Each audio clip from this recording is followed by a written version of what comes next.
Buenas tardes, vayan colocando nombre y grupo en lo que voy añadiendo al resto de sus compañeros y van ingresando a la sala.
Muy bien, vamos continuando con sensibilidad somática. Estamos describiendo la organización en torno a la sensibilidad somática táctil y protopótica y posicional. Hemos hablado en este capítulo vamos a ir mencionando las sensibilidades somáticas producidas por los mecanorreceptores, por los termorreceptores y la sensibilidad por el dolor. Ayer describíamos otras de las clasificación de las sensibilidades somáticas que nos presenta Guyton, es la exteroreceptora, la sensibilidad visceral y la sensibilidad profunda. Hemos ido mencionando cada una de las características de los diferentes receptores táctiles, las terminaciones libres, los corpúsculos de Meissner, Merkel, órgano terminal del pero, las terminaciones de Ruffini y los corpúsculos de Pacini, dado que cada uno tiene una percepción de las sensaciones de manera distinta que van a ir transmitiendo. La vía sensitiva para la transmisión de señales somáticas las hemos explicado en la porción ascendente.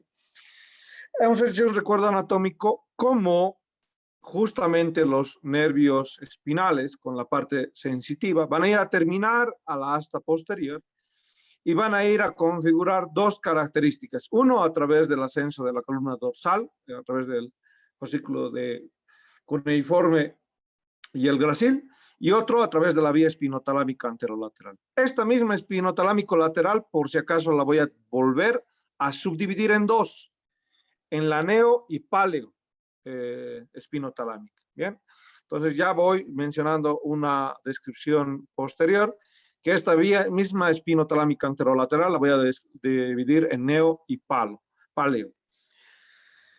¿Por qué? Porque va a haber la misma característica para transmitir dos tipos de dolor, el dolor crónico y el dolor agudo, ¿no? Acá justamente vemos esa vía de ascenso, la que hemos descrito hace un momento, a través de las fibras hecatómeras que hacen decusación a nivel de la médula espinal y terminan en un área somatosensitiva contralateral al del estímulo. Quiere decir que si ustedes tocan o perciben una sensibilidad en el lado derecho, la área somatosensitiva encargada de transformar ese estímulo en un potencial de acción y almacenar dicha información es justamente el área somatosensitiva. Esta área somatosensitiva está, ayer la describíamos, destinada a diferentes partes del cuerpo. Hemos descrito el homúnculo, justamente, nosotros ya hemos descrito el área somatosensitiva 312, posterior a la cisura central. Hemos descrito justamente que esta área somatosensitiva va a estar para diferentes partes del cuerpo. Esta era la representación de Ramusès para entender a dónde o a qué parte va cada una de las regiones del cuerpo en la corteza. Analizábamos las capas y su función y cómo la información ingresa a través de la cuarta capa, se dirige a la corteza y se dirige a estratos más profundos. El área somatosensitiva, esto en la explicación de Guyton, cuando a una persona se le secciona la área somatosensitiva y uno lo piensa de esta manera, ¿no? Dice, pucha, ¿a quién han tenido que seccionar para describir cada una de estas funciones? A veces hay que ver, no siempre, ¿no? Pero a veces es muy difícil ver lo bueno en lo malo. La Segunda Guerra Mundial nos ha dado grandes avances en la medicina para salvar muchas vidas. El cómo lo han hecho es obviamente juzgable, ¿no? Pero la medicina ha dado saltos abruptos justamente a partir de la Segunda Guerra Mundial. Una de las descripciones que tenemos del área somatosensitiva es que cuando la persona tiene una lesión en el área somatosensitiva, va a ser incapaz de localizar las diferentes sensaciones en forma diferenciada en las distintas partes del cuerpo. No va a diferenciar si le están estimulando la parte del brazo o la parte del muslo, ¿no? Entonces es una área justamente que me permite esa localización de las sensaciones. Primera función, localizar. La otra función es la precisión justamente. Una persona, si no tiene la área somatosensitiva, no tendría la identificación de la precisión donde se está produciendo el estímulo, ¿no? Entonces, es ahí para que el área somatosensitiva número 1 funcione. Número 3, la persona es incapaz de valorar el peso de los objetos, ¿no? Entonces, ahí está precisión, peso, localización como palabras clave. Otro sería incapaz de valorar la forma de los objetos. Entonces, otra de las palabras claves es la forma, localización, presión, peso, forma. Y otra de las palabras clave para la función del área somatosensitiva es textura. Entonces, el individuo lo que hace, gracias a la área somatosensitiva, es definir la localización del estímulo, la precisión en justamente dónde está realizándose el estímulo, el peso de dicho estímulo, la forma, si es que los objetos tienen alguna forma, y la textura. Es así, hay un término para cuando el individuo no puede valorar la configuración de los objetos, se denomina asterognosia. Hay la pérdida o la incapacidad para valorar la forma de los objetos. Y a eso se lo conoce como asterognosia. Muy bien, acá tenemos un área de asociación somatosensitiva, por si acaso son las áreas 5 y 7. Las áreas 5 y 7 de Brodmann, de la corteza, situadas en la parte parietal, detrás del área somatosensitiva 1 y 2, aquí está la área 1 y 2, ¿no? Lo que hace es descifrar justamente los significados de la información sensitiva. Quiere decir, si la persona si no tuviera esta área de asociación, no podría interpretar la información que se le está otorgando. Quiere decir, se le está tocando con algo, con una camisa de seda o con una prenda de vestir de seda al individuo. Dicha estimulación va a pasar al área somatosensitiva de asociación. La respuesta a procesar va a ser justamente de grado en torno a la percepción. No sería lo mismo si le están tocando con seda o con un cuchillo o con una pelota. Entonces, la área de asociación somatosensitiva descifra el significado de ese estímulo. Entonces, para eso sirve justamente esta área de asociación. ¿Bien? Cuando hay una lesión del área somatosensitiva, una hemorragia en esta área, o un trauma, una contusión, daño, la lesión va a producir un síndrome que se llama amorfosíntesis. La amorfosíntesis quiere decir, perdemos la capacidad para reconocer objetos y las formas más complejas de percibir dichos objetos. Nosotros, al percibir una seda o un cuchillo, generamos un discernimiento discernimos para qué nos está produciendo cada uno de ellos. Mi área somatosensitiva corresponde a dicho discernimiento. En realidad, básicamente, lo va a hacer al lado contralateral del estímulo, uno de los principios básicos, ¿no? Cuando no podemos identificar, entonces, una de las mitades y no podemos percibir la característica de ese objeto, la incapacidad de reconocer ese objeto o la mitad de ese objeto, lo vamos a denominar como amorfosíntesis, ¿no? No podemos reconocer la forma de los objetos ni para qué están produciendo la estimulación en el receptor. Dentro de la transmisión de señales a través del lemisco medial, vamos a tener una integración de estímulos. Acá nosotros justamente como receptor, ahí agarramos la parte de la piel, el estímulo asciende sobre la porción de la piel, va hasta la médula espinal, de la médula espinal tronco encefálico ya saben donde se va a formar propiamente el lemisco medial y va a empezar una divergencia de información hacia el tálamo y de la misma manera hacia la corteza. Entonces, la información básicamente en este circuito neuronal, desde un estímulo débil que puede causar cualquier tipo de información receptiva, entonces dispara esta secuencia de descargas hacia centros superiores, hasta llevar la información hasta cortes. ¿De qué va a depender dichas descargas?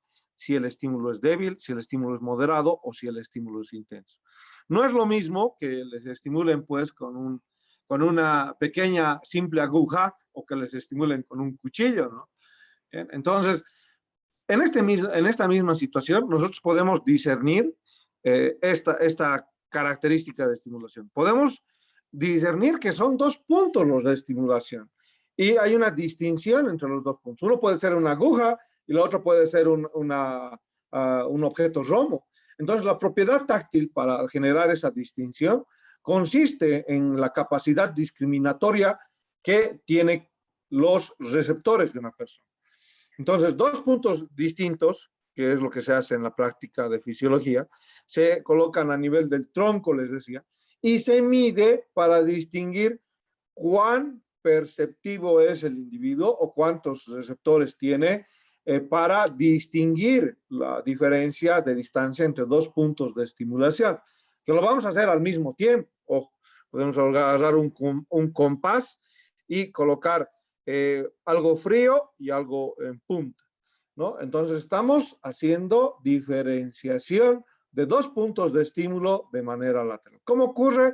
Ahí estamos acercando la información de la misma manera de médula, puente y se dirige hasta la corteza. ¿Y de qué depende las descargas por segundo? De la intensidad de dicho estímulo, ¿no? Entonces, esa correlación que nunca se nos vaya para cuando tengamos pacientes que tienen alteraciones perceptivas. Y estas alteraciones perceptivas pueden magnificarse en algunos tipos de pacientes. ¿En quiénes? Generalmente vienen a este mundo con una alteración sensorial perceptiva. Los pacientes que tienen algún grado de autismo. Entonces van a ir describiendo que estos pacientes han venido dentro de este mundo con una transmisión de sensaciones receptivas con variantes.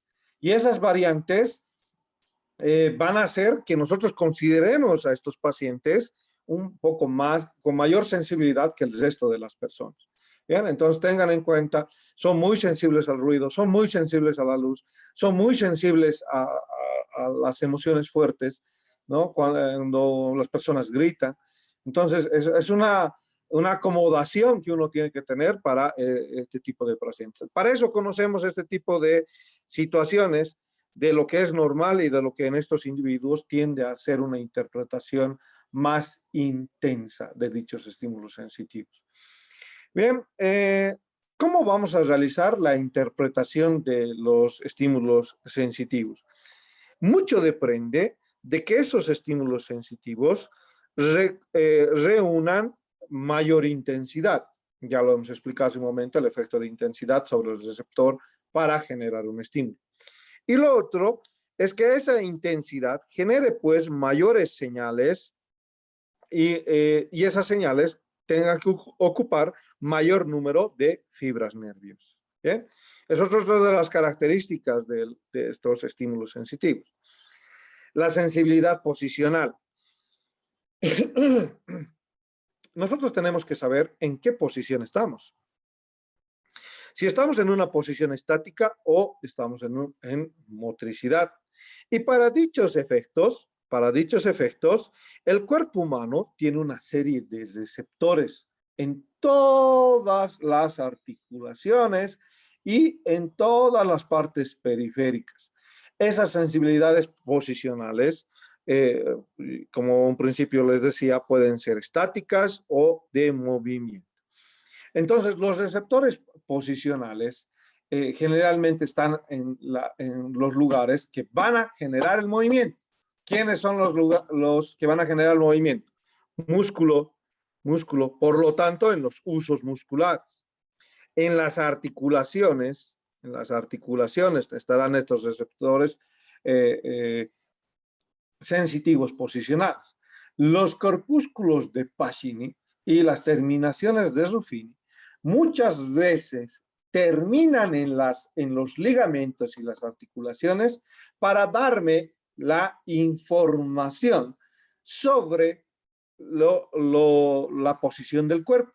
Y si ésta ingiere un cambio de velocidad en dicho movimiento. Aquí el individuo está estático, ¿eh? Pero miren en qué posición está. Miren a ver ustedes, les hago les apruebo si me llegan a hacer esta posición. Les apruebo la mitad del examen. No creo que a corto plazo, a ver, ¿quién de ustedes practica yoga? Levante la mano y logra una de las posiciones de yoga, ¿no? Es una posición de yoga, aunque no parece un contorsionado, pero no, es una posición un poco difícil de realizar. ¿Qué requiere? Práctica, requiere estiramiento de los ligamentos. Entonces, sobre este grado de posición, Golgi, los órganos tendinosos de Golgi le van a decir a la médula, le van a transmitir al área somatosensitiva de cómo están los tendones, si hay mucha tensión en dichos tendones musculares, y los de Ruffini y Pacini me dirán si hay sobreextensión o sobreflexión de dichas articulaciones. Entonces, el procesamiento de información de la sensibilidad va a empezar en dichos segmentos, en las articulaciones y en los usos musculares. En las articulaciones estamos mencionando los receptores de Pacini y de Ruffini. Bien, entonces, estos dos me dan características de información sobre la posición del cuerpo y sobre la velocidad del movimiento que pueda ejercerse sobre dicha estructura. Nuestra vía anterolateral anatómicamente ya la conocemos. ¿Por qué la conocemos anatómicamente a la vía anterolateral? Porque han pasado por neuroanatomía. Y recuerden un primer concepto. La vía llega a la parte sensitiva, quiere decir al asta posterior, por las células hecatómeras, produce una decusación al lado contralateral. ¿Y por cuál carril va a ir? ¿Por el cordón anterior, lateral o posterior? Entonces, no nos olvidemos que el as o la vía espinotalámica anterolateral agarra al cordón lateral. ¿Por qué es importante esta vía de transmisión que agarra justamente la vía anterolateral? Porque cuando la persona, miren acá justamente estamos llevando la información que nos dice Gait. ¿Qué información llevaba la vía anterolateral? Dolor, la temperatura, la termosensibilidad. Cuando hay personas que necesitan subsanar dolor, los pacientes que tienen cáncer, generalmente tienden a estimular de manera continua las fibras sensitivas, ya sea a raíz de productos químicos, que ahorita vamos a ir describiendo, o a raíz de estímulos mecánicos que constantemente dentro del cuerpo, en la parte de sensibilidad profunda y superficial, se están estimulando. Entonces, ¿qué vamos a hacer? ¿Por qué tengo que conocer la vía anterolateral? ¿Cuál carril está agarrando? Cordón. Esto ya saben que es el cordón lateral, ahí está cordón posterior, esto es cordón anterior y esto es el lateral del otro lado. Bien, la sustancia blanca son los cordones, no se olviden, por donde van a ir fascículos o haces, ¿no? Haz homogéneo, fascículo heterogéneo, sensitivo y motor, ¿no? Esos principios de conceptos tienen que mantenerlos hasta cuando los pacientes tratar de entender la enfermedad de muchos pacientes o los circuitos de dolor de estos individuos. Podemos cortar podemos cortar justamente uno de los cordones y evitar la transmisión justamente de las fibras del dolor. No siempre funciona, como lo vamos a explicar cuando estemos hablando de dolor. ¿Qué tipo de o a qué velocidad van las características del espinotalámico lateral? Nosotros hablábamos justamente entre 10 y 20 aproximadamente metros por segundo, ¿no? Para la vía espinotalámico. ¿Qué más en relación a las características de transmisión del dolor? Vamos con esta otra presentación. Ahora, cada uno de los conceptos que ustedes mencionan, anatomía, histología, embriología, es una sumatoria. No puedo ser yo, les decía, en la construcción del conocimiento médico, si no tengo pues algo de esto. Esto es anatomía, esto es fisiología, esto es farmacología. Todo es importante para formarse. ¿Bien? Entonces, acá ustedes ya conocen los dermatomas. Vamos con extremidad inferior, por ejemplo. Este es el nervio cutáneo femoral anterior, este es el cutáneo femoral medial. Este va a ser el sural lateral. Este va a ser el zafaeno. Aquí el L4 va a ser el zafaeno. Aquí vamos a tener al peroneo L4, aquí vamos a tener al peroneo profundo, ¿no? Vamos a tener al nervio acá en la parte posterior al sural medial, rama del tibial.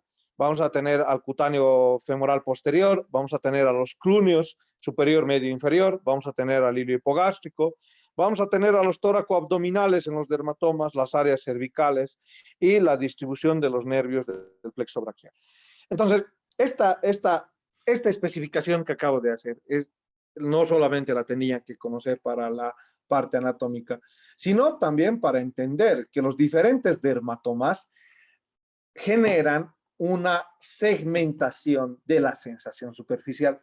No puedo decir que el dolor que está sintiendo el individuo en la parte distal, miren acá la diferencia, por ejemplo. Toda esta cara de L4 está representando a la inervación todavía del nervio femoral. El nervio safeno, es rama del nervio femoral. Y el nervio femoral es desde la cara anterior, es una raíz anterior. Sin embargo, todos estos de la cara posterior son ramos del nervio ciático, ya sea el sural medial, el sural lateral, ¿no? El peroneo profundo, rama del peroneo común, el sural medial, rama del tibial, y el tibial, rama del isquiático, y el isquiático, rama del plexo lumbosacro. Entonces tienen orígenes distintos, acá esta mitad y esta otra mitad. Entonces, cuando le duele a mi paciente esta parte, no puedo decir que es lumbociática, es el nervio lumbar y tendrá otras características de origen. Cada una de estas regiones del cuerpo corresponde a un dermatoma y me tiene que dar una significancia en el patrón de semiología que ustedes van a describir al siguiente semestre. ¿Bien? Eso para terminar sensibilidad tipo 1. Sensibilidad somática tipo 2. Todo paciente, en un 80%, no todo paciente, empezó mala frase. 80% de los pacientes viene al servicio médico porque tiene dolor. De cualquier tipo, hay dolor.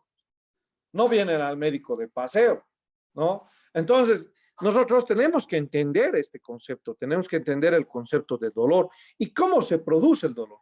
Guyton nos habla en este capítulo sobre las distintas dolencias del cuerpo. 1, nos va a hablar sobre las vías reflejas del dolor.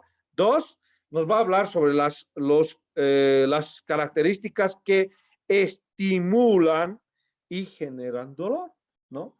Entonces, el dolor aparece siempre como un resultado de que algo malo está pasando, algo está dañado. Es una señal de alarma. No podemos dejar a una persona con dolor. Tenemos que ir al meollo del asunto. Se van a agotar experiencia profesional. A ver, con neuralgia del trigémino, con herpes zóster, con neuropatía diabética, con, ¿qué más? Neuralgia típica del facial. Van a experimentar neuralgias atípicas del facial. Cefaleas y migrañas. Ténganles paciencia a sus pacientes. Ustedes van a aprender distintos esquemas de tratamiento del dolor y van a adecuar los diferentes esquemas que aprendan en farmacología a su paciente, porque su paciente es un mundo aparte. A un paciente le va a calmar el acetaminofén, le va a calmar el paracetamol. Otro le va a calmar el ácido acetil salicílico, la aspirineta. A otro le va a calmar el ibuprofeno, un AINE. A otro le va a calmar un diclofenaco. Lo que ustedes tienen que hacer es identificar las características del dolor. Yo cuando justamente rotaba ahí cuando era interno y les preguntaba pues a los todos sapientes residentes e incluso a los médicos ya formados, la característica del dolor tiene una explicación química. Y todo lo que nosotros damos llega a una explicación clínica. Le preguntaba al de psiquiatría, ¿por qué le hemos dado un antidepresivo a un paciente con dolor en estado 4,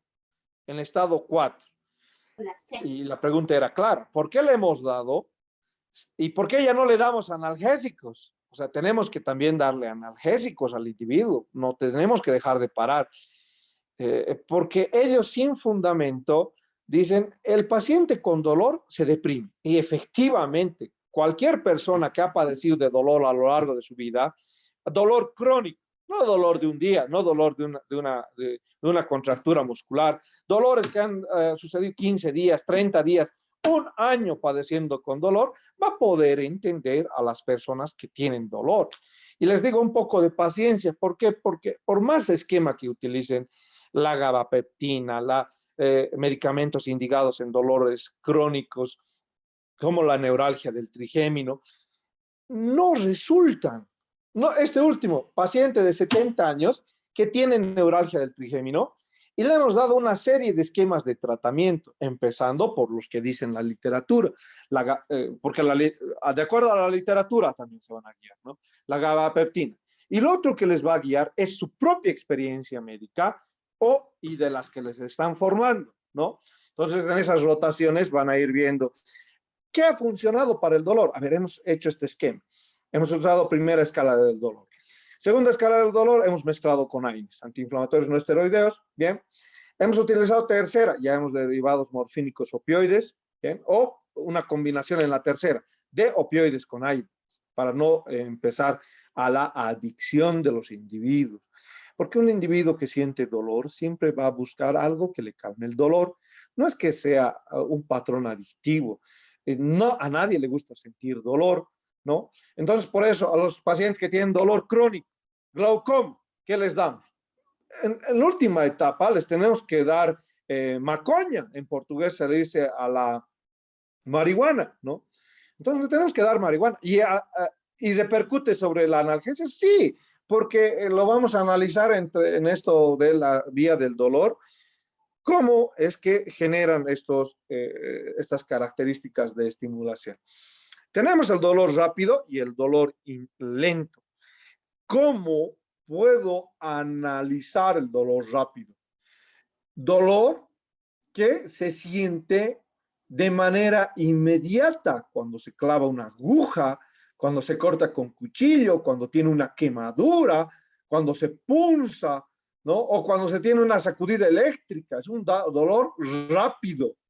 Por eso le llamamos a ese dolor rápido intenso, punzante, porque ahí está el cuchillo, la aguja, agudo por el tiempo, es rápido, y eléctrico, es rápido, una descarga eléctrica, después genera una sacudida que sucede en menos de pocos milisegundos, ¿no?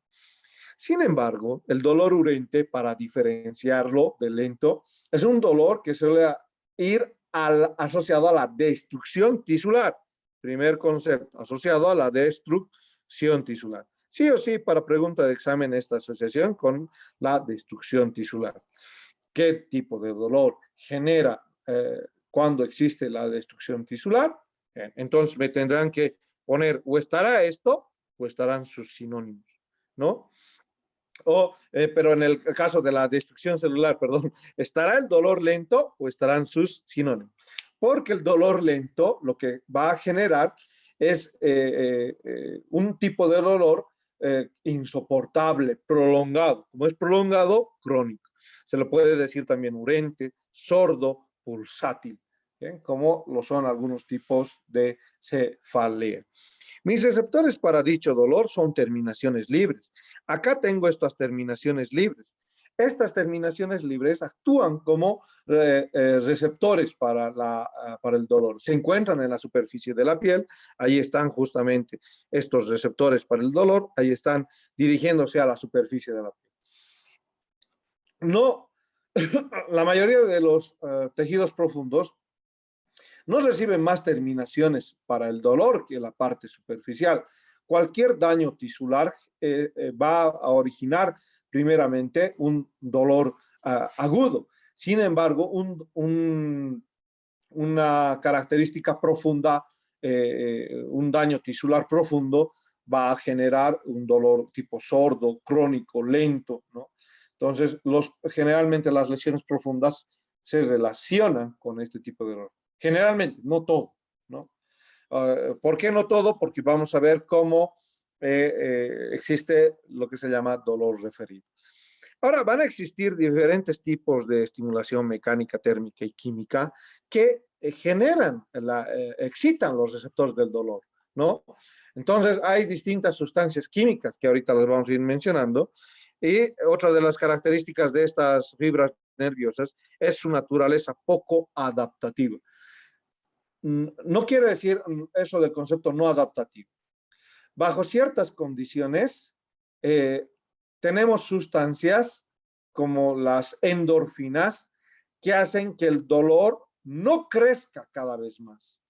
Entonces, por eso, naturaleza poco adaptativa. No quiere decir completamente no adaptativa. No, existe, vamos a describir situaciones en las cuales las fibras del dolor pueden adaptarse. ¿Bien? Entonces, vamos a ir mencionando. Mencionábamos de estos receptores a partir de estímulos mecánicos, químicos y térmicos, y lo manejamos de esta manera. Mecánicos, químicos y térmicos pueden producir un dolor rápido. Ahí está la clasificación de agudo, intenso, punzante, eléctrico.